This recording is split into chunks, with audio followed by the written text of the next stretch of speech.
মা, আজকে তুমি ইলিশ মাছ এনেছো? হ্যাঁ, আজকে ইলিশ মাছ এনেছি রে। তাহলে করেই ফেলো।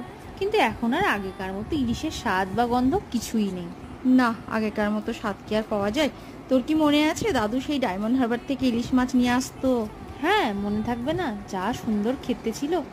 হ্যাঁ, সেই স্বাদ আর পাওয়া যায় না। যে কাটার থেকে আরম্ভ করে রান্না করা অবধি সেই গন্ধ, সেই স্বাদ সত্যি সবই চলে গেছে।